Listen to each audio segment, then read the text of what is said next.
Bismillahirrahmanirrahim. Assalamu alaikum. Welcome back to ISP Online Learning Management System.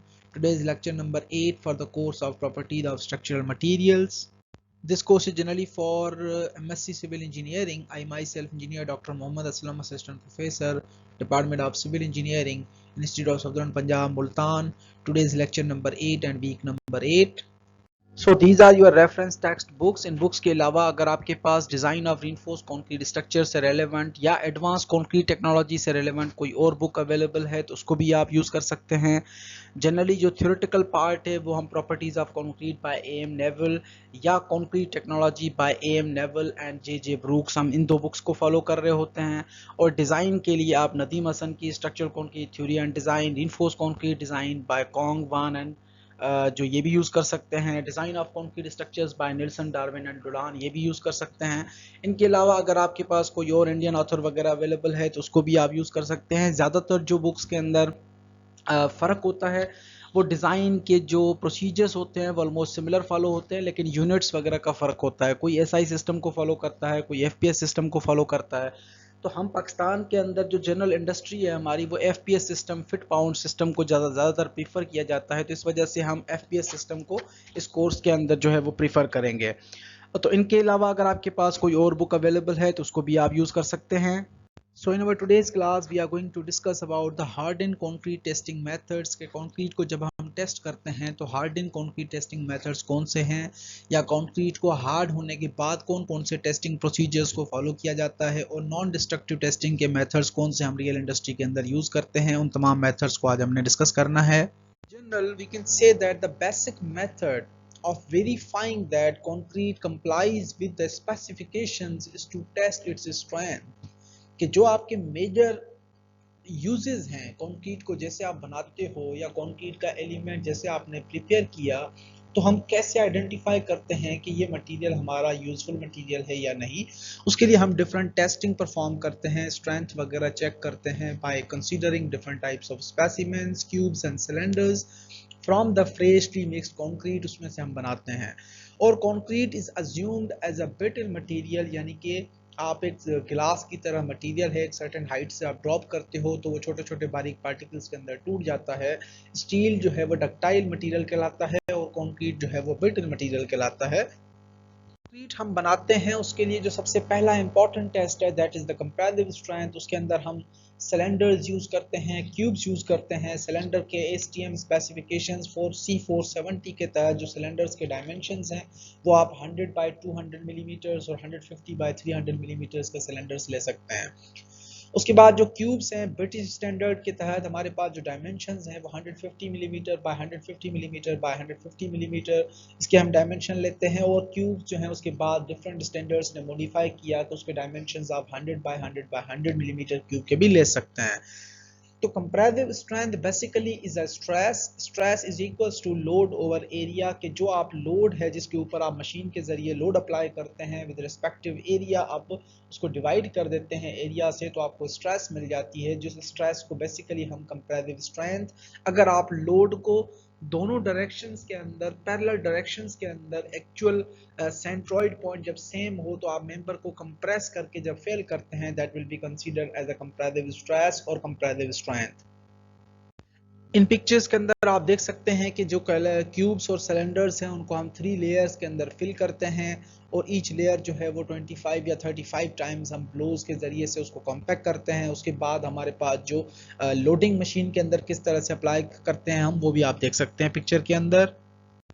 In pictures के अंदर आप देख सकते हैं कि जो क्यूब्स और सिलेंडर्स हैं उनको हम 3 लेयर्स के अंदर फिल करते हैं और ईच लेयर जो है वो 25 या 35 टाइम्स हम ब्लोज के ज़रिए से उसको कॉम्पैक्ट करते हैं। उसके बाद हमारे पास जो लोडिंग मशीन के अंदर किस तरह से अप्लाई करते हैं हम वो भी आप देख सकते हैं पिक्चर के अंदर। जो हम क्यूब्स बनाते हैं उन क्यूब्स के अंदर जो हमारे मेंबर्स होते हैं उसकी जो साइड्स होती हैं वो प्लेन होती हैं, चारों तरफ से डायमेंशन सेम होते हैं। इस वजह से आपको कैपिंग वगैरह की ज़रूरत नहीं होती, आप डायरेक्टली उसको मशीन के अंदर प्लेस कर सकते हैं। लेकिन जो सिलेंडर्स हैं उनके सरफेस जो है वो अगर टॉप सरफेस प्रॉपर्ली फिनिश्ड नहीं है तो उस केस के अंदर या तो आप टॉप सरफेस की हल्की सी एक परत जो है वो ग्राइंडर के ज़रिए काट देते हैं प्लेन सरफेस अचीव करने के लिए, या आप एक जो केपिंग प्रोवाइड करते हैं बाय यूजिंग जिप्सम मॉर्टर और बाय यूजिंग जो आपका एक मटेरियल यूज़ होता है, दूसरा जिप्सम प्लास्टर है, सीमेंट की हल्की परत भी लगा सकते हैं, और दूसरा एक मटेरियल और भी यूज़ होता है जो अक्सर लैब्स के अंदर अवेलेबल होता है, उसको भी हम देख लेते हैं आगे। ये आपको डिफरेंट कैपिंग्स वगैरह नज़र आ रही हैं कि जो सिलेंडर्स हैं उनकी कैपिंग्स वगैरह हम किस तरह से प्रोवाइड करते हैं, और कैपिंग के अंदर जो मटेरियल यूज़ होता है वो सल्फर भी यूज़ होता है, सल्फर की कैपिंग वगैरह भी बनाई जाती हैं कॉलम्स के अंदर, कह रहे हैं सिलेंडर्स के अंदर भी।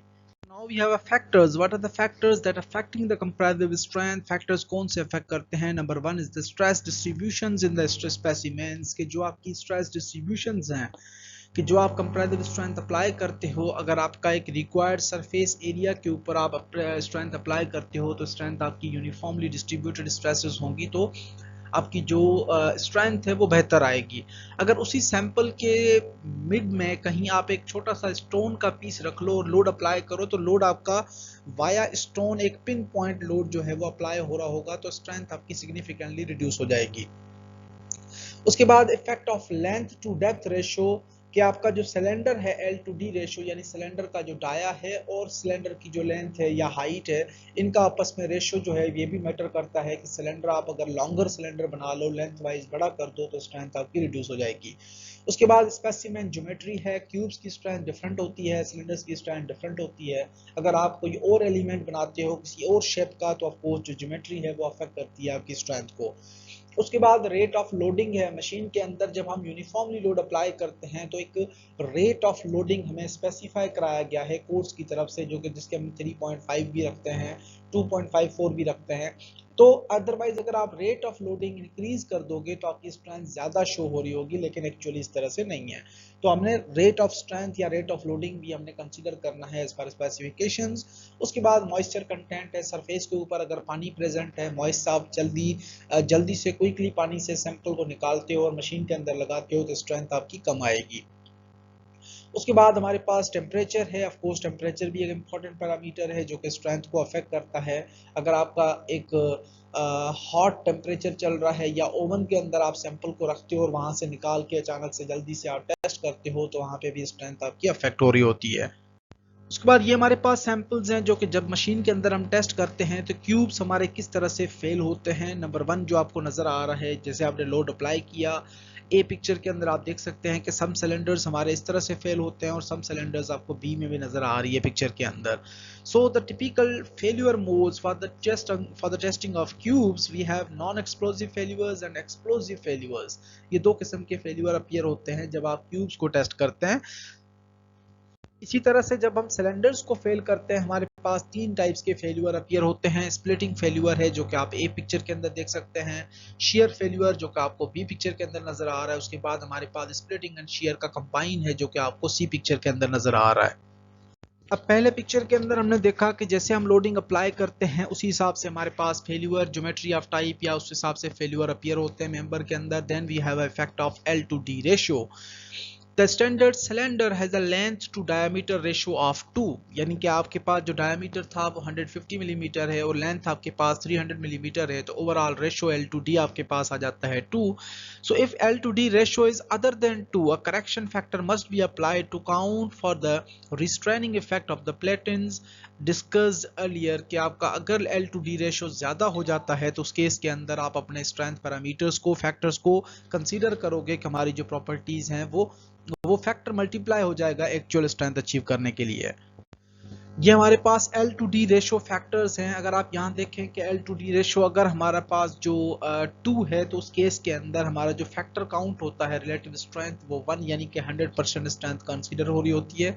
अगर आपका फैक्टर जो है वो 2 से कम है तो उस केस के अंदर आपका जो फैक्टर है मल्टीप्लिकेशन फैक्टर वो इंक्रीज हो जाता है 1 से, यानी 1.8 टाइम्स चला जाता है, 1.6 भी हो सकता है, 1.4 भी हो सकता है।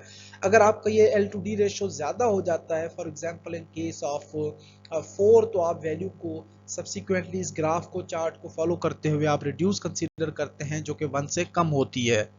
So now we have a specimen geometry, as we have already discussed कि specimen geometry अगर आप चेंज कर देते हो तो आपकी स्ट्रेंथ भी उसी हिसाब से वेरी कर रही होती है। Different geometries for a concrete specimen can be used, आप प्रिज्म भी यूज कर सकते हो, क्यूब्स भी, सिलेंडर्स भी। As stated before, cube are more confined by the platines, thus have higher strength than cylinders made of the same concrete. Of course cube की जो है वो strength ज़्यादा होती है, वो dimensions में थिनर होते हैं, कन्फाइंड होते हैं प्रॉपरली, इस वजह से आपकी क्यूब्स की सिलेंडर से स्ट्रेंथ ज़्यादा होती है. So it can be found out as cubical strength will be around 1.25 times cylindrical strength. As specimen size increases strength decreases. अगर आप स्पेसिमेन की साइज बढ़ा देते हैं तो स्पेसिमेन की जो स्ट्रेंथ है वो रिड्यूस हो जाती है. उसके बाद हमारे पास रेट ऑफ लोडिंग है. जैसे मैंने बताया कि रेट ऑफ लोडिंग अगर आप बढ़ा देते हो तो स्ट्रेंथ आपकी ज़्यादा आती है, जो कि एक्चुअल स्ट्रेंथ से ज़्यादा होती है. उसके बाद इसकी एग्जांपल आप इस तरह से ले सकते हैं कि एक आप यूनिफॉर्मली लोड अप्लाई करें किसी भी मेंबर के अंदर और एक सिग्निफिकेंट स्पीड के साथ अप्लाई करें. यानी एक गाड़ी है, अगर आप दो कारें जो है उनका आपस में एक्सीडेंट होता है, तो अगर स्पीड बहुत ज़्यादा होती है तो कोलिजन जो है वो बहुत ज़्यादा सीवियर कोलिजन जनरेट होता है. अगर स्पीड थोड़ी सी कम थी या बहुत कम होती है तो उस केस के अंदर भी जस्ट गाड़ी के थोड़े से जो पार्ट्स हैं वो डैमेज हो सकते हैं. तो इसी तरह से हमारे पास रेट ऑफ लोडिंग अगर ज़्यादा है तो स्ट्रेंथ आपकी ज़्यादा आएगी, लेकिन वो एक्चुअल स्ट्रेंथ से कम होती है. उसके बाद है मॉइस्चर कंडीशंस. मॉइस्चर कंडीशन के अंदर जो standard testing required SSD conditions को हम फॉलो करते हैं as per standard specifications. Codes ये कहते हैं कि अगर आपका सैंपल जो है वो उस वक्त आपने क्यूरिंग से निकाला है, उसी वक्त आप अगर स्ट्रेंथ चेक करते हो तो स्ट्रेंथ की वैल्यू जो है वो कम होती हैं. उसके बाद टेम्परेचर है. अगर आप एक सैंपल को जिस तरह से क्यूरिंग से निकालते हो, ताज़ा सैंपल है उसको टेस्ट करते हैं, इसी तरह से अगर आप ओवन में रख देते हैं फॉर सर्टेन आवर्स, उसके बाद अगर आप स्ट्रेंथ चेक करते हैं तो टेम्परेचर की वजह से स्ट्रेंथ आपकी कम आती है. तो ये हमारे पास जो है वो फैक्टर्स थे, किस तरह से स्ट्रेंथ अफेक्ट होती है, उन फैक्टर्स को हमने डिस्कस किया. उसके बाद हमारे पास टेंसाइल स्ट्रेंथ है. जैसे आप मेंबर को कंप्रेस कर रहे हो, यहाँ पे हम पुल कर रहे हैं मेंबर को दोनों साइड से. अगर हम कंक्रीट के स्पेसिमेन को पुल करते हैं तो हमारे पास टेंसाइल स्ट्रेंथ या टेंसाइल के अंदर वैल्यूज आती हैं. Direct tensile test, no standard test is available for the direct tension. के कंक्रीट का स्पेसिमेन अगर आप स्टील की तरह डायरेक्टली पुल करते हो तो वहां पे स्लिपेज की वजह से मेंबर आपका टिक नहीं पाता मशीन के अंदर, जिसकी वजह से डायरेक्ट टेंसाइल का टेस्ट जो है वो रिजेक्ट कर दिया था दुनिया ने. हमारे पास इनडायरेक्ट टेस्टिंग है. इनडायरेक्ट टेंसाइल टेस्टिंग वो किस तरह से हम करते हैं, स्प्लिटिंग टेंसाइल हम फॉलो करते हैं कंक्रीट के अंदर. कि कंक्रीट का स्पेसिमेन अगर आप डायरेक्टली रखो और लोड अप्लाई करो तो उसकी साइड्स के अंदर टेंशन जनरेट होती है. इसी वजह से हम मेंबर को उल्टा या साइड पे करके रखते हैं ताकि जो हमारी स्ट्रेसेस हैं वो टेंसाइल के अंदर हम अज्यूम करें, जिसको हम इनडायरेक्ट टेंसाइल मेथड कहते हैं, जिसके अंदर आपका स्प्लिटिंग टेंसाइल मेथड कंसीडर होता है. So the tensile strength of concrete is approximately equal to 10% of its compressive strength. ये 10% होती है compressive strength के. हम किस तरह से परफॉर्म करते हैं वो नेक्स्ट स्लाइड्स के अंदर आपको नजर आ जाएगा. So splitting tensile itself, its name can describe the thing कि splitting tensile यानी कि आपने मेंबर को टेंसाइल स्ट्रेसेस फेस कराने हैं तब तक जब तक वो स्प्लिट हो जाए दो पार्ट्स के अंदर. तो यहाँ पे आप देख सकते हैं फर्स्ट पिक्चर के अंदर राइट टॉप लेफ्ट कॉर्नर आप देख सकते हैं कि हमने स्पेसिमेन को किस तरह से मशीन के अंदर रखा है. उसके बाद हम लोडिंग अप्लाई करते हैं तो मेंबर जो है वो टिल्ट हो जाता है या स्प्लिट हो जाता है दो हिस्सों के अंदर. उस वक्त हमें जो स्ट्रेंथ मिलती है वो हमारी स्प्लिटिंग टेंसाइल स्ट्रेंथ कराती है, जिसको आप फार्मूला से कैलकुलेट भी कर सकते हैं. 2p/π/LD यानी कि 2 into load divided by perimeter of the material, जो कि आपका पाई डी इंटू एल या आपका पेरीमीटर होता है ओवरऑल मटेरियल का. तो ये हमारे पास जो है हम कंसीडर करते हैं स्प्लिटिंग टेंसाइल स्ट्रेंथ. इस तरह से हम फाइंड आउट करते हैं लैब्स के अंदर. So then we have a third important test is the flexural strength. Flexural strength के लिए ये हमारे पास कंक्रीट की flexural strength है, बीम का flexural behavior की बात नहीं हो रही. इसको हम stress F से represent कराते हैं. The test is useful since most concrete members is loaded in bending rather than in the axial tension. Concrete आपका नॉर्मली बेंडिंग को फेस कर रहा है, कंप्रेशन को फेस कर रहा है, टेंसाइल स्ट्रेसेस को फेस नहीं करता. Thus it represents the concrete property of interest as a flexural strength can be calculated as stress is equals to mc/I. यानी कि मोमेंट विद सेंट्रोइडल रिस्पांस या सेंट्रोइडल स्पेसिंग जो डिस्टेंस होता है multiply by moment of inertia, आपके पास आ जाती है flexural strength. Flexural strength के लिए हम प्रिज्म्स वगैरह यूज करते हैं जिसका डायमीटर या जिसके डायमेंशंस होती हैं 100 millimetre by 100 millimetre by 500 millimetre. 100 millimetre उसका क्रॉस सेक्शन होता है और 500 मिलीमीटर उसकी लेंथ होती है. एक छोटा सा बीम बनाया जाता है जिसके अंदर कोई भी रीइंफोर्समेंट नहीं होती और उस छोटे से बीम से हम कंक्रीट की फ्लेक्सुरल स्ट्रेंथ चेक करते हैं. ये आपको मशीन का सेटअप नजर आ रहा है कि जो हम स्पेसिमेन बनाते हैं 100 बाय 100 बाय 500 का, उसको 2 पॉइंट लोडिंग के अंदर मशीन में टेस्ट किया जाता है या 1 पॉइंट लोडिंग से हम टेस्ट करते हैं, जिसके अंदर मेंबर जो है वो सेंटर से टूट जाता है दो हिस्सों के अंदर, जिससे हमारे पास एक फ्लेक्सुरल स्ट्रेंथ आ जाती है मटेरियल की। ये हमारे पास स्पैन्स जो स्पैन्स हैं या आपके जो डिस्टेंसेज हैं, लोड आपका सेंटर के ऊपर अप्लाई होना चाहिए, दो यूनिफॉर्मली स्पेसिंग के अंदर सेंट्रोइडल जोन के अंदर 2 पॉइंट लोड हम अप्लाई करते हैं, और जो आपके कॉर्नर के ऊपर 2 सपोर्ट्स होती हैं, इनको हम किस तरह से कंसीडर करते हैं या आप लैब के टेस्टिंग के दौरान परफॉर्म करोगे तो इंशाल्लाह सारी चीज़ें आपको क्लियर हो जाएंगी। ये आपको मोड्स नजर आ रहे हैं जो 100 बाय 100 बाय 500 के हैं। उसके बाद मशीन के अंदर असेंबली भी नजर आ रही है, किस तरह से हम बीम को प्लेस करते हैं, छोटे से बीम को मशीन के अंदर। उसके बाद लोडिंग जब अप्लाई करते हैं तो किस तरह से मेंबर फेल होता है, वो भी इमेज के अंदर आप देख सकते हैं। So flexural strength test is mostly used for quality control of highways and airport runways. Airport and highways वगैरह जहाँ पे आप rigid pavements वगैरह यूज करते हैं, वहाँ पे flexural strength बहुत ज़्यादा वैल्यू इंपॉर्टेंट रखती है। हम उसको टेस्ट करते हैं। It gives more useful information than do compression test. Compression test से ज़्यादा ये हमें फ्लैक्चुअल परफॉर्मेंस देती है, क्योंकि जब आप रिजिड पेमेंट्स बनाते हो विदाउट रिइंफोर्समेंट, आपने बड़े बड़े स्लैब्स लगाए हैं, तो उस केस के अंदर हमारे पास जब कोई प्लेन उतरता है या हैवी ट्रक्स वगैरह वहां से मूव करते हैं, तो सेंट्रोइडल जोन के अंदर आपके बहुत ज़्यादा मैक्सिमम लोड अप्लाई हो रहा होता है, 2 पॉइंट लोड्स अप्लाई हो रहे होते हैं। तो उस केस में आपका मेंबर जो है वो सेंटर से बकल कर सकता है, टूट सकता है, इस वजह से इसकी इंपॉर्टेंस बहुत ज़्यादा है। So flexural strength affected by specimen size and strength. अगर स्पेसिमेन साइज आपकी बहुत ज़्यादा है तो स्ट्रेंथ आपकी बहुत कम हो जाएगी, रिड्यूस हो जाएगी। उसके बाद टेम्परेचर है, अगर जैसे हमने कंप्रेशन स्ट्रेंथ के अंदर बात की कि टेम्परेचर अगर इंक्रीज हो जाता है तो आपकी कंप्रेशन जो कंप्रेसिव स्ट्रेंथ है वो भी रिड्यूस हो जाती है। So the tensile strength of concrete is approximately equals to 10% of its compressive strength. ये हम ऑलरेडी डिस्कस कराए थे पिछली स्लाइड्स के अंदर कि कंप्रेसिव स्ट्रेंथ की जो 10% वैल्यू है that will be equivalent to its splitting tensile strength, जो कि हमारे पास ऑलरेडी कोर्स ने स्पेसिफाई करा दिया। So if we discuss about strength of concrete, what is the strength of concrete? Strength basically is an ability of material to resist stress without failure. कि strength basically उस material की ability है कि वो कितने stresses bear कर सकता है फेल होने से पहले।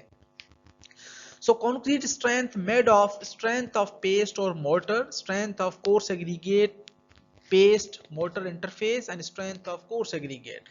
ये आपके पास इंटरफेसेस आ जाते हैं, 3 इंटरफेसेस हैं, एक आपका पेस्ट है और मोर्टर है, पेस्ट है और फाइन एग्रीगेट का कॉम्बिनेशन है, दूसरा आपका कोर्स एग्रीगेट की ज्वाइंट है आपके फाइन एग्रीगेट के साथ, या इंटरफेशन जो पेस्ट है आपका और कोर्स एग्रीगेट का आपस में ज्वाइंट रिलेशनशिप कितना है, उनकी स्ट्रेंथ कितनी है, उसके बाद कोर्स एग्रीगेट इटसेल्फ कितना पावरफुल है।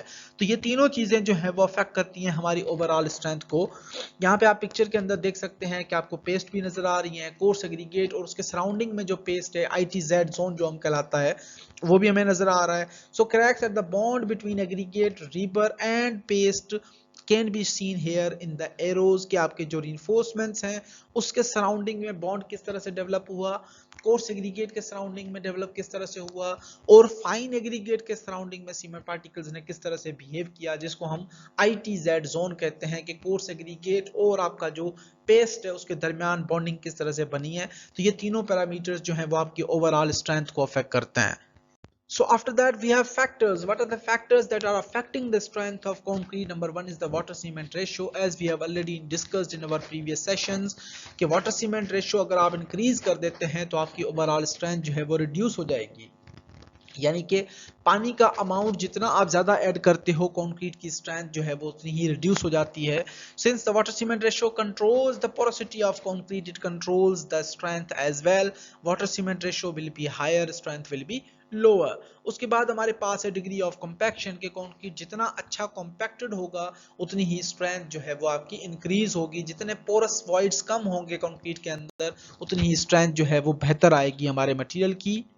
ये पिक्चर हमें बेसिकली एक रिलेशनशिप डेवलप कराता है जिसके अंदर strength versus water cement ratio का रिलेशनशिप है कि आप देख सकते हैं कि जितना वाटर सीमेंट रेशियो कम होता है उतनी ही स्ट्रेंथ जो है वो हमारी हायर होती है। तो ये हमें एक ऑलरेडी अंडरस्टूड है कि पानी जितना आप ज्यादा ऐड करते हैं वर्केबिलिटी आपकी इंक्रीज हो जाती है, लेकिन जो स्ट्रेंथ है वो हमारी सिग्निफिकेंटली रिड्यूस हो जाती है।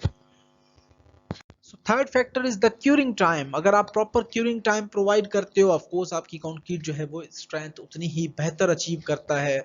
उसके बाद सीमेंट है, जितना आप सीमेंट का अमाउंट ज्यादा ऐड करते हो उतनी ही आपकी स्ट्रेंथ अच्छी आएगी। Effect of Portland cement on concrete strength depends on it's chemical composition. Chemical composition पे भी डिपेंड होता है और फाइननेस ऑफ द सीमेंट के ऊपर भी डिपेंड है and the quantity of cement के ऊपर भी डिपेंडेंट है कि जितना आप क्वांटिटी बढ़ा दोगे स्ट्रेंथ कंक्रीट की अच्छी आएगी, जितना मटेरियल को फाइनर करोगे उतनी ही स्ट्रेंथ अच्छी आएगी और केमिकल कंपोजिशन के ऊपर आप अपनी जिस तरह से डिजायर्ड प्रॉपर्टीज अचीव करना चाहें कर सकते हैं। उसके बाद हमारे पास है एग्रीगेट का texture and shape. Aggregate surface texture अगर पोरस है तो आपकी स्ट्रेंथ कंक्रीट जो है वो बेहतर अचीव करता है, क्योंकि porous textured aggregate proper bond बनाता है सीमेंट पेस्ट के साथ। अगर आपका शेप जो है वो अच्छा है, एग्रीगेट का राउंडेड शेप है, स्मूदर नहीं है, सरफेस पोरोसिटी भी अवेलेबल है, तो आपका कंक्रीट जो है वो बेहतर स्ट्रेंथ शो कराता है बनिस्बत आपके जो स्मूदर पार्टिकल्स हैं या ग्लासी सरफेसेस हैं उनसे, या आपके लेंथ वाइज एग्रीगेट जो है वो फ्लेकी हैं या एलोंगेटेड हैं उन एग्रीगेट्स के कंपैरिजन में। So now we have a second important parameter is the maximum aggregate size. How the maximum aggregate size will affect the strength of concrete. अगर आप maximum size aggregate की बढ़ा देते हैं, so it will reduce the specific surface area. Area of surface area जो है वो reduce हो जाता है, क्योंकि अगर जितने आपके फाइनर पार्टिकल ज्यादा है, एग्रीगेट की साइज कम है, तो ज्यादा एग्रीगेट आते हैं उसी सरफेस के अंदर और प्रॉपर बॉन्ड बनाते हैं। So less bond strength and strength of course will be reduce. अगर आपका एक बड़ा पत्थर है तो उसके सरफेस का जो टेक्सचर है वो बेसिकली आपका स्पेसिफिक सरफेस एरिया कम होता है, जिसकी वजह से ओवरऑल स्ट्रेंथ रिड्यूस हो जाती है। सेकेंड पैरामीटर इज अगर एग्रीगेट की साइज हम बढ़ा देते हैं, more restraint on volume changes in the paste inducing additional stresses in the paste and strength will be reduced। के volumetric changes जो हैं, पेस्ट आपकी कम से कम यूज होती है, अगर एग्रीगेट की साइज बढ़ा देते हो तो उस केस के अंदर जो आपके वॉल्यूमेट्रिक चेंजेस रिक्वायर्ड होते हैं सीमेंट पेस्ट के अंदर वो अपीयर नहीं हो पाते, जिसकी वजह से ओवरऑल स्ट्रेंथ रिड्यूस हो जाती है। Third is the water content. अगर वाटर कंटेंट आप ऑफ कोर्स रिड्यूस कर देते हो, अगर आप एग्रीगेट का साइज बढ़ा देते हो, वाटर सीमेंट रेशियो कम कर देते हो, तो आपकी स्ट्रेंथ जो है वो अगेन बेहतर आती है। उसके बाद हमारे पास एग्रीगेट की स्ट्रेंथ है, ऑफ कोर्स अगर अच्छा एग्रीगेट है तो आपकी स्ट्रेंथ जो है वो कंक्रीट बेहतर शो कराता है। अगर एग्रीगेट पोरस है, जो आपका एग्रीगेट है वो प्रॉपर स्ट्रेंथ नहीं अचीव कर पाता या नहीं है उसकी प्रॉपर स्ट्रेंथ, तो ऑफ कोर्स आपकी जो स्ट्रेंथ है कंक्रीट की वो भी अफेक्ट होती है। ये हमारे पास स्ट्रेस स्ट्रेन हम किस तरह से ऑब्जर्व करते हैं, ये आपको एक पूरा सैंपल जो है वो एक मोल्ड के अंदर नजर आ रहा है, एक फ्रेम के अंदर, और वो फ्रेम जो है स्ट्रेन गेज के साथ कनेक्टेड है। हम क्या करते हैं कि कंक्रीट के ऊपर एक लोड अप्लाई करते हैं और एक सर्टेन लोड जो है अप्लाई करने के बाद हम थोड़ी देर मशीन को स्टॉप कर देते हैं ताकि जो स्ट्रेसेस हैं वो यूनिफॉर्मली डिस्ट्रीब्यूट हो जाएं। फर्स्ट जो 10% लोड हम अप्लाई करते हैं मेंबर के अंदर, ताकि जो हमारी स्ट्रेसेस जो हैं वो यूनिफॉर्मली डिस्ट्रीब्यूट हो जाएं। उसके बाद हम एक सर्टेन लेवल तक लोड को अप्लाई करते हैं, फिर जो है वो स्ट्रेसेस को रिमूव कर देते हैं। तो कंबाइन एक स्ट्रेस स्ट्रेन यानी कि स्ट्रेसेस अप्लाई हुई और मेंबर के अंदर डिफॉर्मेशंस कितनी आई, वो ये हमें गेज वैल्यूज प्रोवाइड करता है, और उस वैल्यूज से हम कंपैरिजन एक ग्राफ बनाते हैं कि स्ट्रेसेस एंड स्ट्रेन्स का आपस में कंपैरिजन किस तरह से डेवलप हो रहा है। और वो चार्ट आपको या जो ग्राफ है वो आपको अगली स्लाइड के ऊपर मैं एक्सप्लेन करता हूं। ये एक स्ट्रेस स्ट्रेन डायग्राम है जिसके अंदर आप देख सकते हैं स्ट्रेस स्ट्रेन डायग्राम से हम मोड्यूलस इलास्टिसिटी ऑफ कंक्रीट भी अचीव करते हैं। मोड्यूलस इलास्टिसिटी जितना स्ट्रॉन्गर एग्रीगेट होता है उतनी ही कंक्रीट की मोड्यूलस इलास्टिसिटी बेहतर होती है, यानी कि जो स्ट्रेस स्ट्रेन बिहेवियर है वो टाइप ऑफ एग्रीगेट के ऊपर भी डिपेंडेंट होता है।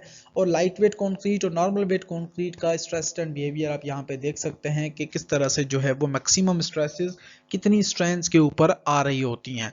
लाइट वेट कंक्रीट जो है वो ज़्यादा यूजफुल मटेरियल माना जाता है दुनिया के अंदर, कि अगर हम एक सक्सेसफुल प्रोडक्ट डेवलप कर सकते हैं लाइट वेट कंक्रीट का तो वो बेहतर रिप्लेसमेंट है नॉर्मल वेट कंक्रीट के, क्योंकि उसकी जो मॉड्यूलस इलास्टिसिटी बिहेवियर है, मैक्सिमम स्ट्रेसेस हैं, वो हायर स्ट्रेंथ्स के ऊपर अचीव होते हैं बनिस्बत आपके नॉर्मल वेट कंक्रीट के। तो ये हमारे पास एक स्ट्रेस स्ट्रेन रिलेशनशिप या स्ट्रेस स्ट्रेन कंपैरिजन है जो कि आप देख सकते हैं दोनों टाइप्स ऑफ कंक्रीट्स के लिए। अब जो मेजर टेस्टिंग हमने पढ़ी अभी तक जो हमने टेस्टिंग डिस्कस की, comparative strength, splitting tensile, flexural strength, modes of elasticity, ये तमाम टेस्टिंग्स हैं जिनको हम डिस्ट्रक्टिव टेस्टिंग कहते हैं।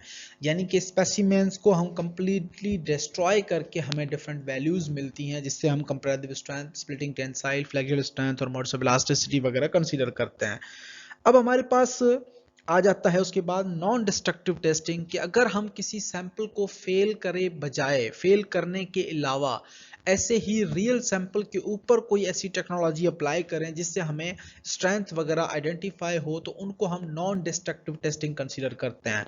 Non-destructive testing or NDT can be used to evaluate the relative strength and other properties of hardened concrete. The most widely used method are rebound hammer, जिसको हम Schmidt hammer भी कहते हैं, probe penetration है, pull out test है, and a variety of tests based on stress, wave propagations भी होती हैं, उसके अंदर ultra pulse velocity test वगैरह भी आ जाती हैं। अदर टेक्निक्स हैं जिस तरह से एक्सरेज हैं, गामा रेडियोग्राफी है, न्यूट्रॉन मॉइस्चर गेजेस हैं, मैग्नेटिक कवर मीटर्स हैं, एडी करंट्स हैं, माइक्रोवेव अब्जॉर्प्शंस हैं, उसके बाद अकॉस्टिक एमिशंस हैं। तो ये सिवरल मेथड्स हैं जिनको हम नॉन डिस्ट्रक्टिव टेस्टिंग मेथड कहते हैं, कि ओरिजिनली मटेरियल हमारा फेल नहीं होता, उस मटेरियल के ऊपर हम कोई ऐसा मेथड अप्लाई करते हैं जिससे हमें उस मटेरियल की रिलेटिव स्ट्रेंथ वगैरह मिल जाती है। तो इन मेथड्स को हम non destructive testing method consider करते हैं। अब जो मेजर टेस्टिंग हमने पढ़ी, अभी तक जो हमने टेस्टिंग डिस्कस की, comparative strength, splitting tensile, flexural strength, modes of elasticity, ये तमाम टेस्टिंग्स हैं जिनको हम डिस्ट्रक्टिव टेस्टिंग कहते हैं। यानी कि स्पेसिमेंस को हम कंप्लीटली डिस्ट्रॉय करके हमें डिफरेंट वैल्यूज मिलती हैं, जिससे हम comparative strength, splitting tensile, flexural strength और मोड्स ऑफ इलास्टिसिटी वगैरह कंसीडर करते हैं। अब हमारे पास आ जाता है उसके बाद नॉन डिस्ट्रक्टिव टेस्टिंग, कि अगर हम किसी सैंपल को फेल करे बजाय, फेल करने के अलावा ऐसे ही रियल सैंपल के ऊपर कोई ऐसी टेक्नोलॉजी अप्लाई करें जिससे हमें स्ट्रेंथ वगैरह आइडेंटिफाई हो, तो उनको हम नॉन डिस्ट्रक्टिव टेस्टिंग कंसीडर करते हैं। नॉन डिस्ट्रक्टिव टेस्टिंग और NDT can be used to evaluate the relative strength and other properties of harden concrete. The most widely used method are rebound hammer, जिसको हम Schmidt hammer भी कहते हैं, probe penetration है, pull out test है, and a variety of test based on stress, wave propagations भी होती हैं, उसके अंदर अल्ट्रा पल्स वेलोसिटी टेस्ट वगैरह भी आ जाती हैं। अदर टेक्निक्स हैं जिस तरह से एक्सरेज हैं, गामा रेडियोग्राफी है, न्यूट्रॉन मॉइस्चर गेजेस हैं, मैग्नेटिक कवर मीटर्स हैं, एडी करंट्स हैं, माइक्रोवेव अब्जॉर्प्शंस हैं, उसके बाद अकॉस्टिक एमिशंस हैं। तो ये सिवरल मेथड्स हैं जिनको हम नॉन डिस्ट्रक्टिव टेस्टिंग मेथड कहते हैं, कि ओरिजिनली मटेरियल हमारा फेल नहीं होता, उस मटेरियल के ऊपर हम कोई ऐसा मेथड अप्लाई करते हैं जिससे हमें उस मटेरियल की रिलेटिव स्ट्रेंथ वगैरह मिल जाती है। तो इन मेथड्स को हम non destructive testing method consider करते हैं। अब जो मेजर टेस्टिंग हमने पढ़ी, अभी तक जो हमने टेस्टिंग डिस्कस की, comparative strength, splitting tensile, flexural strength, modes of elasticity, ये तमाम टेस्टिंग्स हैं जिनको हम डिस्ट्रक्टिव टेस्टिंग कहते हैं। यानी कि स्पेसिमेंस को हम कंप्लीटली डिस्ट्रॉय करके हमें डिफरेंट वैल्यूज मिलती हैं, जिससे हम comparative strength, splitting tensile, flexural strength और मोड्स ऑफ इलास्टिसिटी वगैरह कंसीडर करते हैं। अब हमारे पास आ जाता है उसके बाद नॉन डिस्ट्रक्टिव टेस्टिंग, कि अगर हम किसी सैंपल को फेल करे बजाय, फेल करने के अलावा ऐसे ही रियल सैंपल के ऊपर कोई ऐसी टेक्नोलॉजी अप्लाई करें जिससे हमें स्ट्रेंथ वगैरह आइडेंटिफाई हो, तो उनको हम नॉन डिस्ट्रक्टिव टेस्टिंग कंसीडर करते हैं। नॉन डिस्ट्रक्टिव टेस्टिंग और NDT can be used to evaluate the relative strength and other properties of harden concrete.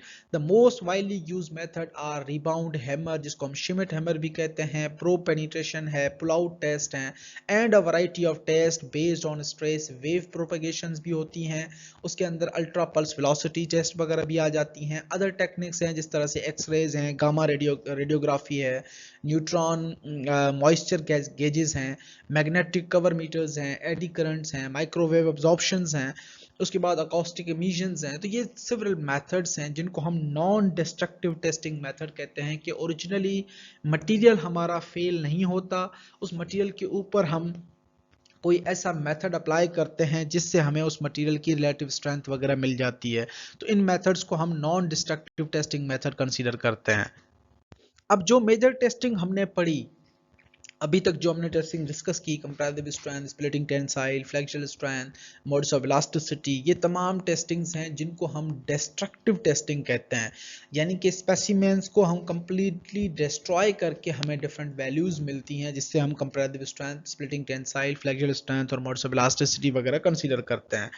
अब हमारे पास आ जाता है उसके बाद नॉन डिस्ट्रक्टिव टेस्टिंग, कि अगर हम किसी सैंपल को फेल करे बजाय, फेल करने के अलावा ऐसे ही रियल सैंपल के ऊपर कोई ऐसी टेक्नोलॉजी अप्लाई करें जिससे हमें स्ट्रेंथ वगैरह आइडेंटिफाई हो, तो उनको हम नॉन डिस्ट्रक्टिव टेस्टिंग कंसीडर करते हैं। नॉन डिस्ट्रक्टिव टेस्टिंग और NDT can be used to evaluate the relative strength and other properties of hardened concrete. The most widely used method are rebound hammer, जिसको हम Schmidt hammer भी कहते हैं, probe penetration है, pull out test है, and a variety of test based on stress wave propagations भी होती हैं। उसके अंदर अल्ट्रा पल्स वेलोसिटी टेस्ट वगैरह भी आ जाती हैं। अदर टेक्निक्स हैं जिस तरह से एक्सरेज हैं, गामा रेडियोग्राफी है, न्यूट्रॉन मॉइस्चर गेजेस हैं, मैग्नेटिक कवर मीटर्स हैं, एडी करंट्स हैं, माइक्रोवेव अब्जॉर्प्शंस हैं, उसके बाद अकॉस्टिक इमिशंस हैं। तो ये सेवरल मेथड्स हैं जिनको हम नॉन डिस्ट्रक्टिव टेस्टिंग मेथड कहते हैं, कि ओरिजिनली मटेरियल हमारा फेल नहीं होता, उस मटेरियल के ऊपर हम कोई ऐसा मेथड अप्लाई करते हैं जिससे हमें उस मटेरियल की रिलेटिव स्ट्रेंथ वगैरह मिल जाती है। तो इन मेथड्स को हम non destructive testing method consider करते हैं। ये आपके पास नॉन डिस्ट्रक्टिव टेस्टिंग के सजेस्टेड मेथड्स हैं, कि अगर आपको इन प्लेस स्ट्रेंथ चाहिए तो प्राइमरली आप पुल आउट टेस्ट वगैरह भी यूज़ कर सकते हैं। उसके बाद रिबाउंड हैमर वगैरह भी यूज़ कर सकते हैं। उसके बाद हमारे पास हैं, अपने पास अगर जनरल क्वालिटी है, यूनिफॉर्मिटी है, तो प्रोपेनिटेशन वगैरह भी यूज़ कर सकते हैं। उसके बाद हमारे पास थिकनेसेस वगैरह चेक करने हैं, तो अल्ट्रासोनिक इकोज वगैरह, अल्ट्रा पल्स वेलोसिटी टेस्ट भी है, डायनामिक मोड्स ऑफ इलास्टिसिटी के लिए पल्स वेलोसिटी है, रेजोनेंट फ्रीक्वेंसी है, डेंसिटी के लिए गामा रेडियोमेट्री वगैरह है, रिइंफोर्समेंट लोकेशंस के लिए भी हमारे पास डिफरेंट टेस्टिंग्स हैं। तो जो पर्पस है उसके लिए हमारे पास डिफरेंट नॉन डिस्ट्रक्टिव टेस्टिंग के मेथड्स वगैरह भी अवेलेबल हैं जिनको हम यूटिलाइज कर सकते हैं। अब नॉन डिस्ट्रक्टिव टेस्टिंग में जो सबसे सक्सेसफुल मेथड पूरी दुनिया के अंदर यूज होते हैं, स्पेसिफिकली पाकिस्तान के अंदर, उसमें सबसे पहला मेथड है शिमिट हैमर और रिबाउंड हैमर। ASTM C805 के तहत ये एक शिमिट हैमर जो मेथड है ये डिज़ाइन किया गया है, जो कि एसेंशियली सरफेस हार्डनेस टेस्टर है that provides a quick simple means of checking concrete uniformity. It measures the rebound of a strip of a spring-loaded mass after it has struck a steel rod in contact with a smooth concrete surface. The rebound number readings gives an indication of the relative compressive strength and elastic modulus of the concrete. ये basically एक hammer है जिसके अंदर एक flange या spring like rod बाहर निकली हुई होती है। इस रॉड को जो है वो हम जर्क के साथ दीवार के अंदर लगाते हैं, तो जैसे ही हमें एक डिफरेंट नंबर जो है वो रीडिंग वगैरह मिलती है, उससे हम फिर रेलेवेंट ग्राफ वगैरह से स्ट्रेंथ वगैरह फाइंड आउट करते हैं। ये आपको रिबाउंडिंग की रीडिंग वगैरह और उसका ग्राफ कंपैरिजन वगैरह भी नजर आ रहे हैं। ये ग्राफ रिबाउंड हैमर के सरफेस के ऊपर भी ऑलरेडी बने हुए होते हैं, ये आप देख सकते हैं पिक्चर के अंदर। अब नॉन डिस्ट्रक्टिव टेस्टिंग में जो सबसे सक्सेसफुल मेथड पूरी दुनिया के अंदर यूज होते हैं, स्पेसिफिकली पाकिस्तान के अंदर, उसमें सबसे पहला मेथड है शिमिट हैमर और रिबाउंड हैमर। ASTM C805 के तहत ये एक शिमिट हैमर जो मेथड है ये डिज़ाइन किया गया है, जो कि एसेंशियली सरफेस हार्डनेस टेस्टर है that provides a quick simple means of checking concrete uniformity. It measures the rebound of a strip of a spring-loaded mass after it has struck a steel rod in contact with a smooth concrete surface. The rebound number readings gives an indication of the relative compressive strength and elastic modulus of the concrete. ये basically एक hammer है जिसके अंदर एक flange या spring like rod बाहर निकली हुई होती है। इस रॉड को जो है वो हम जर्क के साथ दीवार के अंदर लगाते हैं, तो जैसे ही हमें एक डिफरेंट नंबर जो है वो रीडिंग वगैरह मिलती है, उससे हम फिर रेलेवेंट ग्राफ वगैरह से स्ट्रेंथ वगैरह फाइंड आउट करते हैं। ये आपको रिबाउंडिंग की रीडिंग वगैरह और उसका ग्राफ कंपैरिजन वगैरह भी नजर आ रहे हैं। ये ग्राफ रिबाउंड हैमर के सरफेस के ऊपर भी ऑलरेडी बने हुए होते हैं, ये आप देख सकते हैं पिक्चर के अंदर। Second method is probe penetration. ये ASTM C803 called this method basically as a Windsor probe test, जिसके अंदर हम लाइक अ रिबाउंड हैमर एक बेसिकली हार्डनेस टेस्टर है that provides a quick means of determining the relative strength of the concrete. इसके अंदर हम equipment जो है एक पाउडर एक्चुएटेड गन है, लाइक अ गन, एक कील की तरह या एक रॉड जो है अलॉय की एक स्टील की बनी हुई, उसको हम प्रोब करते हैं कंक्रीट के अंदर, जिससे हमें उसके सरफेस की ओवरऑल जो एक इंटेंसिटी या स्ट्रेंथ का पता चलता है। The exposed length of the probe is measured and relative to the comparative strength of the concrete by using a previously established correlation curves जो है उनसे हम कंपेयर करते हैं, उसके बाद हम डेटा को रिकॉर्ड करते हैं। The results of the Windsor probe test will be influenced greatly by the type of coarse aggregate used in the concrete। कि अगर जैसे ही अगर आप प्रोब करते हो और प्रोब रॉड आपकी डायरेक्टली किसी भी कंक्रीट के अंदर किसी अच्छे एग्रीगेट के साथ टच हो जाती है तो वो हमें डायरेक्टली एग्रीगेट की स्ट्रेंथ मिल रही होती है, ना कि कंक्रीट की। तो इस वजह से जो आगे एग्रीगेट का टाइप है वो भी इस मेथड के अंदर एक पॉजिटिव रोल प्ले कर रहा होता है कि हम किस तरह से स्पेसिफाइड करते हैं या मटेरियल को आइडेंटिफाई करते हैं कि स्ट्रेंथ वगैरह कितनी है। Therefore, to improve accuracy of the estimated in place strength, a correlation curve for a particular concrete to be tested and should be developed। एक कर्व डेवलप किया जाता है जो कि एक cast slab for the probe penetration test and companion cores और cast cylinders for the comparative strength. हम different जो है वो कोर्स वगैरह को कट करते हैं, उनकी उन्हीं की बेस के ऊपर हम कंपैरेटिव स्ट्रेंथ को रिकॉर्ड कर रहे होते हैं। Both the rebound and the probe damage the concrete surface to some extent. जैसे आप सरफेस के ऊपर अप्लाई करते हो तो छोटा सा एक मार्क डेवलप हो जाता है, प्रोब के केस में छोटा सा सुराख बन जाता है, और जो शिमिट या रिबाउंड हैमर है उसके सरफेस के अंदर एक छोटा सा जो है वो एक निशान बन जाता है। The rebound leaves a small indentation on the surface, the probe leaves a small hole and may cause a minor cracking and small craters similar to the pop outs की तरह जो है वो अपीयर होना स्टार्ट हो जाता है। Schmidt hammer के बाद second important method is probe penetration. Probe penetration का मेथोडोलॉजी आपको नजर आ रही है, जिसके अंदर हम एक रॉड को प्रोब करते हैं किसी भी मेंबर के अंदर, जिससे हम आइडेंटिफाई करते हैं कि हमारी जो प्रॉपर्टीज हैं वो रिक्वायर्ड क्या हो सकती हैं। ASTM C803 is called a Windsor probe test. The Windsor probe, like a rebound hammer, is basically a hardness tester that provides a quick means of determining the relative strength of concrete. The equipment consists of a powdered actuated gun। ये gun की तरह है जिससे हम एक rod को probe करते हैं दीवार के अंदर, जिससे जितनी डेप्थ पेनिट्रेट होती है दीवार के अंदर उससे हम एक अंदाजा लगाते हैं कि हमारा जो मटेरियल है उसकी रिक्वायर्ड प्रॉपर्टीज वगैरह क्या है। These are probe penetration results for different specimens। अगर आप cylindrical specimen है, elliptical है, parabolic है, conical है, root cap है, तो किस तरह से मेंबर हमारा इंसर्ट होता है और डेप्थ कितनी इंसर्ट होती है, उस हिसाब से जो है वो हम डिफरेंट फ्रीक्वेंसीज और डिफरेंट जो है वो डेप्थ्स का ग्राफ किस तरह से रिसर्चर्स ने डेवलप किया है, वो रिसर्चर का ग्राफ यहाँ पे आपको देख सकते हैं या नजर आ रहा है। जिस तरह से शिमिट या रिबाउंड हैमर का ग्राफ आपको गिवन था, यहाँ पे प्रोब पेनिट्रेशन का ग्राफ है जिसके अंदर एवरेज एक्सपोज लेंथ कितनी एक्सपोज्ड है, कितनी डेप्थ पेनिट्रेशन अंदर गई है और कितनी लेंथ पीछे आपके पास बच जाती है। तो दोनों में से हम एक्सपोज लेंथ की एक एवरेज वैल्यू रिकॉर्ड करते हैं और उसका एक टैली कर रहे होते हैं कंपैरेटिव स्ट्रेंथ से। कोरिलेशन कर्व्स आपको नजर आ रही हैं, वहां से हमें जो है डिफरेंट कंपैरेटिव स्ट्रेंथ की वैल्यूज को हम प्रेडिक्ट कर सकते हैं। बाद हमारे पास है pull out test. ASTM C900 involves casting an enlarged end of a steel inserted in the concrete to be tested and then measuring the force required to pull it out।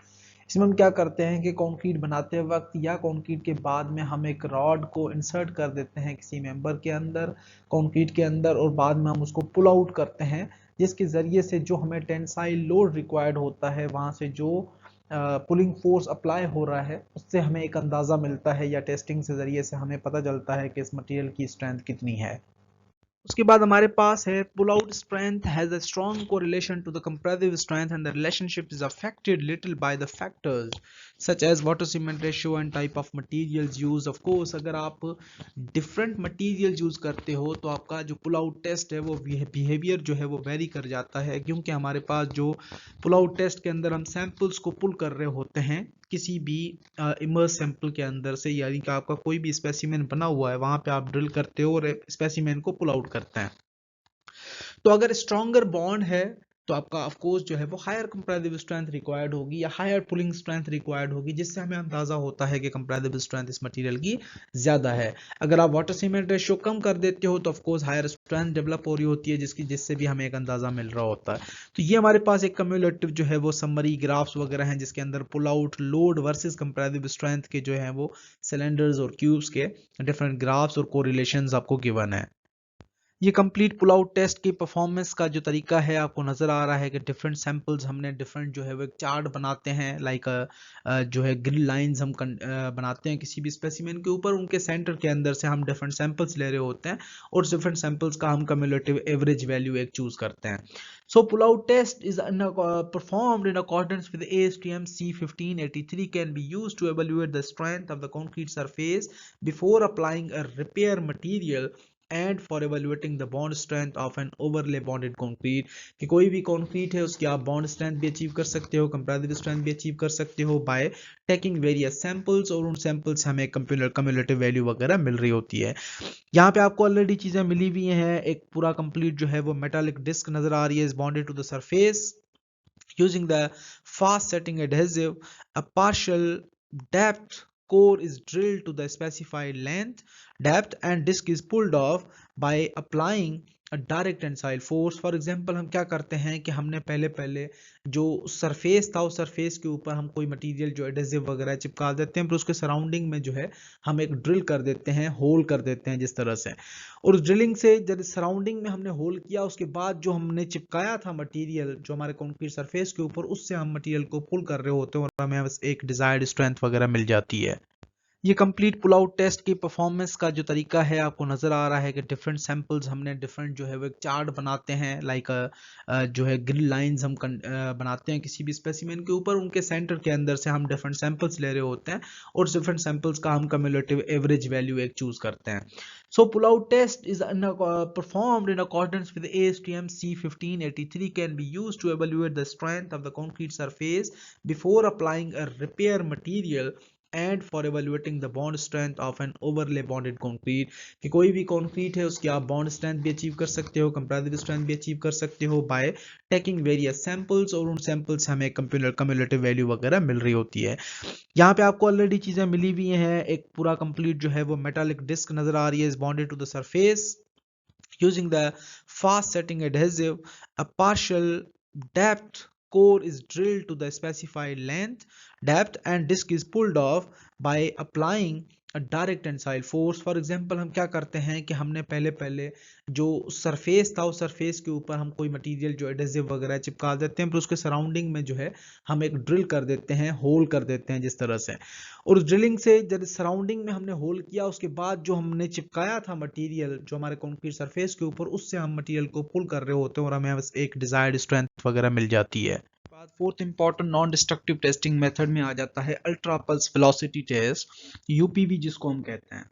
Ultrasonic testing of concrete or ultra pulse velocity test on concrete is a non-destructive testing method to assess the homogeneity and integrity, reliability of the concrete. ये normally जो है homogeneity और reliability दोनों को assess करता है. और following चीजें जो हैं हम उनको मजीद डिटेल में assess करते हैं कि qualitative assessment of strength of concrete, its gradation in different locations of structural members and plotting the same कि हमारी जो ग्रेडेशन है वो किस तरह से वेरी कर रही है through out the member. Any discontinuity in the cross section like cracks, cover concrete and delamination etc. उसके बाद हम डेप्थ ऑफ सरफेस क्रैक्स को भी असेस कर सकते हैं, क्योंकि जैसे ही आप यूपीवी की वेव्स को क्रॉस करते हो किसी भी मीडियम के अंदर, किसी भी मेंबर के अंदर से, तो जैसे ही एक डिसकंटिन्यूटी डेवलप होती है वहाँ पे वेव्स जो हैं वो प्रोपेगेट हो जाती हैं. वहाँ पे जो एक्टिव जो हमारा ट्रांसड्यूसर है और जो रिसीवर है वेव्स का, वो हमें सिग्निफाई या वो हमें नोटिफाई करता है कि यहाँ पे थोड़ा सा कहीं पे जो है वो मेंबर्स के अंदर एक मीडियम जो है वो चेंज हो चुका है, एक मटीरियल दूसरे मटीरियल की तरफ ट्रांसफॉर्मेशन हो चुकी है या एक वैक्यूम क्रिएट हो चुका है. तो उससे हमें एक अंदाजा मिलता है कि यहाँ पे होमोजेनिटी है, यहाँ पे डिसकंटिन्यूटी है, यहाँ पे जो है क्रैक्स अपीयर हो चुके हैं या यहाँ पे मटेरियल जो है वो वेरी कर रहा है. तो वहां से हम एक स्ट्रेंथ का अंदाजा लगाते हैं. इसके अंदर एक टाइम को ट्रेवल कराया जाता है with different ultrasonic waves. 50 hertz to 54 kilo hertz की एक जो है वो इलेक्ट्रो एकॉस्टिकल ट्रांसड्यूसर के जरिए जो है वो एक फ्रीक्वेंसी को इमर्स किया जाता है और जाके जो कि दूसरे एंड के ऊपर रिसीवर उसको रिसीव करता है और हमें एक टाइम नोटिफाई होता है. उस टाइम से जो है हम डिफरेंट जो है वो पाथ लेंस को आइडेंटिफाई करते हैं और टाइम ट्रेवल के जरिए से हम वेलोसिटी को मेजर करते हैं. Higher the elastic modulus, density and integrity of the concrete, higher is the pulse velocity. कि जितनी कंक्रीट की मॉड्यूलस ऑफ इलास्टिसिटी, डेंसिटी और इंटीग्रिटी या रिलायबिलिटी कंक्रीट की ज़्यादा होती है, उसी तरह से जो है वो टाइम ट्रेवल वगैरह या पल्स वेलोसिटी जो है वो हायर अचीव होती है। ये आपको यूपीवी का एक कंप्लीट सेटअप नज़र आ रहा है, जो कि हमें एक टेस्टर मशीन के ज़रिए से और एक एक्टिव ट्रांसड्यूसर है जिसको हम जो है वेलोसिटी इमर्जर कहते हैं, या वेलोसिटी जो जनरेट करता है, इमर्स करता है मेंबर के अंदर। दूसरा रिसीवर होता है जो उसको रिसीव करता है। और यहाँ पे एक रेफरेंस कैलिब्रेशन रेफरेंस बार नजर आ रही है, जो कि एक ट्रांसपेरेंट मटेरियल होता है या एक यूनिफॉर्म मटेरियल होता है, जिसके जरिए से हम रेफरेंस फ्रीक्वेंसी को सेट करते हैं फर्स्ट ऑफ ऑल किसी भी मेंबर के अंदर लगाने से पहले। यूपीवी के अंदर जो वैल्यूज हैं वो आपके फ्लक्चुएट कर सकते हैं और वो डिपेंडेंट होते हैं पाथ लेंथ के ऊपर, lateral dimension of the specimen के ऊपर, रीइंफोर्समेंट के अंदर और मॉइस्चर कंटेंट के अंदर।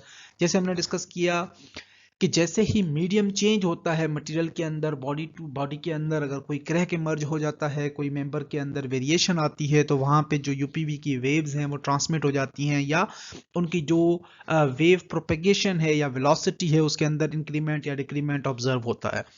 So the influence of path length will be negligible provided if it is not less than 100 millimeter when 20 millimeter size aggregate is used, or less than 150 millimeter when 40 millimeter size aggregate is used। जब आपका overall member की thicknesses के ऊपर dependent है, अगर thickness 100 millimetre का है तो वहाँ पे एग्रीगेट जो है 20 मिलीमीटर साइज का मैक्सिमम आपने यूज़ किया है, तो आपका जो पाथ लेंथ फैक्टर है उसको आप इग्नोर कर दोगे। और अगर इसी तरह से 150 मिलीमीटर की कोई स्पेसिमेन या थिकनेस है और वहाँ पे आपने 40 मिलीमीटर का एग्रीगेट यूज़ किया है, तो वहाँ पे भी हम जो पाथ लेंथ का इफेक्ट है उसको हम इग्नोर कर देंगे।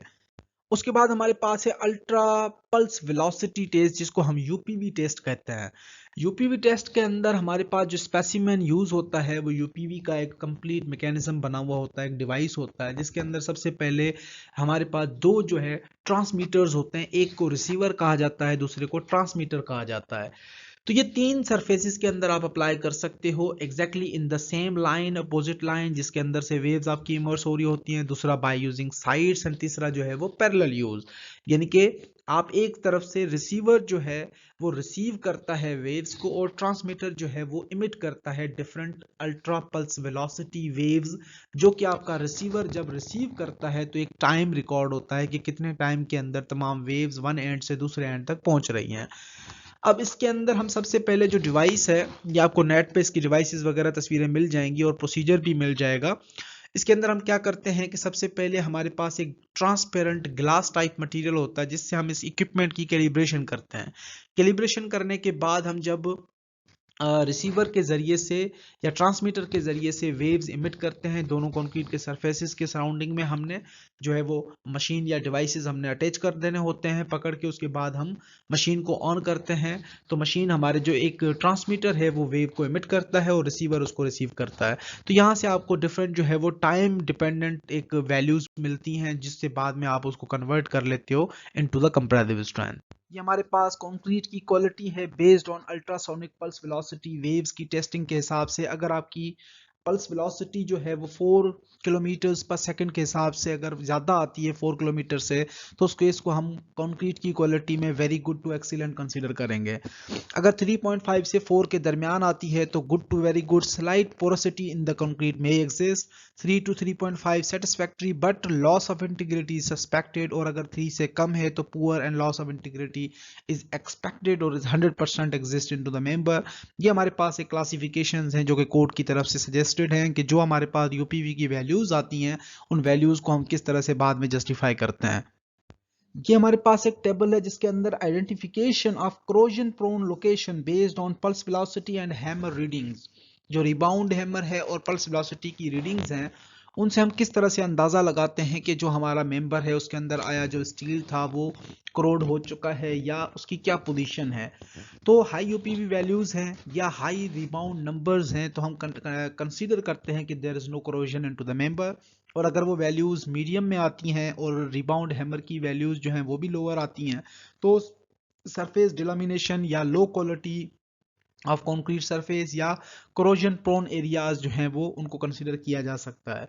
इसी तरह से अगर वेरी लो वैल्यूज आ जाती हैं तो उस केस के अंदर जो है वो भी आपके not corrosion prone, however to be confirmed by the chemical testings and कार्बोनेशंस वगैरह, आप पीएच वैल्यू को चेक करते हैं।